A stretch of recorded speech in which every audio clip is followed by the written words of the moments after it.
Salut à tous, rc.com 83. Donc ce soir, ce matin, cet après-midi, je sais pas quand sortira la vidéo.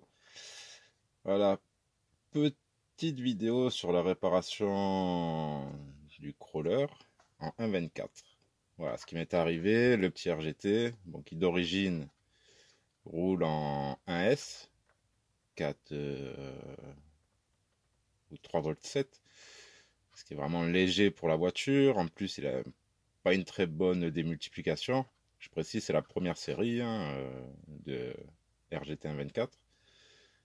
Donc voilà, j'ai fait tourner en 2S. Sur le Vario, il n'y avait pas de problème. Le cerveau, bon, lui, il a grillé par la force des choses, mais pas à cause du voltage. Il a été changé. Et malheureusement, le petit moteur a cramé. Donc voilà, on se retrouve sur ce genre de petit moteur. Bon, j'aurais pu choisir la facilité, en commander un, ça doit valoir, je sais pas, 5, 6, 10 euros selon les vents, selon les vendeurs, hein. Les prix, ça varie énormément. Moi, et puis j'avais pas envie de commander là-dessus, hein. J'ai déjà toutes mes pièces pour le 1/10, on peut pas tout avoir. Donc je me suis dit, eh ben, je vais mettre à la recherche d'un petit moteur. Voilà, histoire de changer celui-là. Et ben, tout ce que j'ai trouvé, c'est dans les vieilles Nico ou ce genre de truc, ou les petits jouets bas de gamme, ce genre de moteur. Vous voyez, qui est plus gros. J'ai réussi à percer les trous dedans. Mais ce qui a, j'ai dû aller un peu trop profond, donc ça a bloqué le moteur, ça m'a fait chauffer le Vario que j'avais mis dessus, ça m'a tout cramé. Voilà. Et j'ai réessayé avec un autre, et ce qui va toujours pas, c'est la démultiplication de ce crawler. Alors, il a pas de couple à bas régime, et il s'en va trop loin. Bon, donc au départ, j'avais pris ce moteur, j'avais refait les trous. Sur ce genre de crawler, c'est comme les grands, hein, surtout avec la petite boîte de vitesse, une couronne. Bon, ça là évidemment, c'est pas le sien pour la vidéo. Je pourrais pas vous montrer. Donc on a le moteur de ce côté qui entraîne le pignon. Voilà, c'est histoire de montrer. Ceux qui ont ce genre de véhicule, vous comprendrez bien. Donc voilà, donc même avec l'autre moteur, la démultiplication n'était pas bonne. Donc m'est venu à l'idée déjà bon, il fallait que je trouve un autre cerveau, un autre moteur. Voilà. Et donc là, bon, je vous l'ai ouvert, hein, c'est un vieux cerveau pareil, un vieux cerveau Arma qui ne fonctionne plus. Et on retrouve à l'intérieur, vous voyez, bon, c'est pas tout à fait la même taille, mais quand même, ça reste un peu moins gros que cela, et ça passe beaucoup mieux. Il y a deux trous devant qui... Bon, ça correspond pas tout à fait, mais sur l'autre, on a une plaque un support moteur en plastique, donc on pouvait percer facilement. J'ai quand même essayé de remettre ce petit moteur. Bon, les multiplications, ça allait pas. Et comme le moteur était enlevé, ben, je me suis dit, tiens, je vais essayer autre chose. Bon, déjà, pour me servir de ce moteur, je l'ai coupé de son système, hein. Ça, c'est ce qu'il y a dans le cerveau. Je sais pas ce que ça contrôle exactement, si c'est le neutre, le retour. Enfin bon, je suis pas électromécanicien, comme je vous ai dit, je suis débutant. Je fais un petit peu à ma sauce et voilà. Donc on le retrouve ici. Vous voyez, on a les trois fils. Ça, c'est ce qui repart. Et on a les deux fils du moteur. Donc vous coupez aux deux fils du moteur. Et après, l'idée, vous voyez, ici, à l'intérieur, bon, si vous voulez récupérer que le moteur, vous enlevez ces engrenages et vous avez deux petites vis, une de chaque côté, et le moteur, il sort tout seul. Mais moi, dans l'idée, c'est de me dire, ce cerveau-là va me remplacer une boîte de réduction. Ce qui est le cas, hein, ça réduit. Et de le placer directement, comme ceci, sur l'axe de la boîte de vitesse, hein, qui est une boîte de réduction aussi. Voilà. Alors, évidemment, là, ça nage un petit peu. Donc, ce que j'ai fait, j'ai pris, essayez de ne pas le perdre, ce genre de petits manchons. Vous voyez, on dirait des petites goupilles, petits manchons électriques. Vous le mettez à l'intérieur. Voilà, c'est selon les cerveaux, hein. Sur celui-là, apparemment, je pense pas que ça irait. Mais j'avais un cerveau 20 kilos, bon, un cerveau chinois avec pignon acier, ça rentrait largement dedans. Donc, vous rentrez ceci, vous l'écartez un petit peu, et après, vous pourrez emboîter l'arbre là-dedans, et ça tiendra.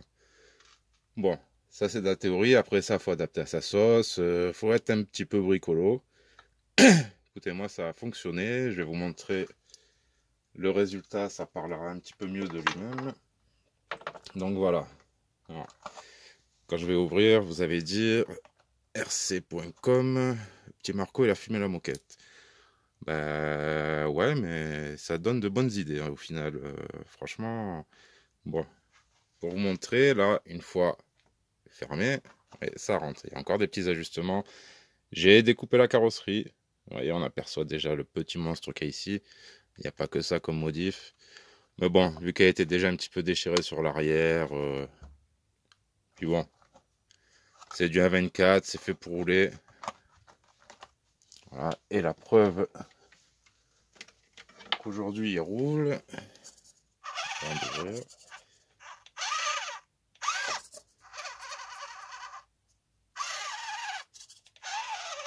Ouais, et ça lui permet d'évoluer avec beaucoup plus de couple à petite vitesse. Donc maintenant, qu'est-ce qu'il y a dedans? Bon, c'est toute la pièce de récup. Évidemment, pièce de récup ne veut pas dire pièce à jeter à la poubelle. Hein. C'est surtout récupéré sur des 1 dixième. Qu'est-ce qu'on a là? Eh ouais. Je crois que j'ai fumé la moquette de toutes les pièces là pour faire ce genre de truc. Alors, on a contrôleur axial, bon, qui est un Obi-Wing, hein, 60 ampères, avec le petit récepteur de la Flasky, donc une 3 voies. Hein, on peut mettre encore les LED dessus, ça sera peut-être fait plus tard. Donc là, pour bien montrer, une grosse batterie 1400 mAh. Ouais. Et là, on a le cerveau qui est relié à la boîte.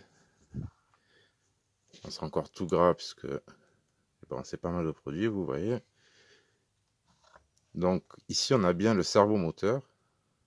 Enfin, le cerveau avec son moteur que j'ai relié directement au contrôleur. Ouais, c'est un cerveau 20 kg. Bon, c'est un vieux cerveau qui a 2 ans, qui était sur mon TRX. C'est celui qui était en fin de vie avec les chenilles. Mais voilà, il est toujours là. Je pense qu'avec un cerveau neuf, ça marchera encore mieux. Là, pour dire déjà que ça marche pas mal. Alors là, vous voyez, en vitesse, on est à fond. C'est voilà, c'est un crawler. Hein. On a vachement perdu en vitesse, mais vous voyez, on se retrouve à l'accélération. Plus le fait que ça soit un cerveau métal. On a le corps en alu qui refroidit le moteur à l'intérieur. Ouais, ça fonctionne, mais parfaitement. Bon, je dis pas le poids, il est là.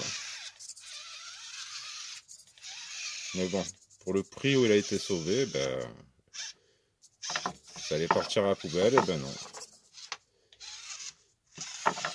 Bon, après, je vous dis, vous rachetez un petit moteur, ça sera bien, mais vous n'aurez pas cette démultiplication. Donc, surtout, le point fort de cette petite astuce, plus que le moteur, c'est la boîte de réduction. Voilà. Alors aussi un petit clin d'œil, un petit coucou à RC Mode Aventure. Avec son histoire, enfin son histoire de treuil faite à partir d'un cerveau. C'est vrai que par la suite, bah, vu que j'ai regardé ses vidéos, hein, ça m'a peut-être inspiré indirectement, inconsciemment. Peut-être que je me suis dit, qu'en se servant de son système de chanter justement le neutre du vario et tout ça, on aurait peut-être pu directement se servir de cette prise. Alors ça, je ne sais pas, c'est à faire. Parce que moi, comme vous voyez, je suis vraiment relié au moteur qui est à l'intérieur du cerveau. Alors d'une part, je ne pouvais pas remettre le cache arrière. Ah, vous voyez, ça tombe pile poil. En fait, j'ai le moteur en position avant avec la boîte de transfert. Et voilà quoi, c'est pas fini, hein. Encore, je vais faire une petite fixation pour la batterie. Oui, il reste quand même de la suspension. Question d'ébattement, même en dévers, ça devrait aller, il va tenir quand même. Je pense qu'il va être assez beau. Donc voilà, petite modif, hein, c'est pas compliqué du tout. Faut juste bidouiller un petit peu au niveau de l'arbre, hein, enfin au niveau de la sortie de la boîte de vitesse. Et vous voyez, en plus du fait de pouvoir trouver un moteur, c'est vraiment d'avoir une vraie réduction sur ce petit RGT, et là ça devient un petit bijou. Bon voilà, si vous avez des questions, quoi que ce soit, si je dois vous refaire un petit élément de la vidéo pour vous permettre de mieux comprendre, n'hésitez pas. Voilà, parce que je fais une petite vidéo, ça fait déjà 11 minutes. Donc on va s'arrêter là, sur ces belles images. Je dirais qu'il va partir sur la lune, le truc. Et il n'a pas pris feu, hein. Je l'ai quand même essayé. Là, il est resté une demi-heure branché. Non, franchement, satisfait du boulot. Avant de couper, voilà, je vous montre quand même un peu mieux. On va voir la sangle. Ouais, la sangle, pareil, elle me sert à tenir le moteur. Si je veux, enfin, la boîte de transfert, ça bouge, hein, c'est assez libre. Comme c'est du M24, une simple sangle, un riselant, ça suffit à tenir le moteur. Vous voyez comme il est. Vous voyez bien le cerveau. Faites, vous gardez tout l'ensemble. Vous virez la partie électrique, vous branchez sur le moteur. Que vous branchez sur les câbles moteurs, voilà, hein, avec les petites cosses. Et ça fonctionne parfaitement. Voilà. La bébête. Alors, tous des éléments de 1 dixième pour réparer un 24e et ça fonctionne bien. Donc voilà, merci à tous. J'attends vos retours, n'hésitez pas. Et à la prochaine pour d'autres vidéos. Je ne sais pas de quoi, on verra bien. Allez, merci à tous. À plus.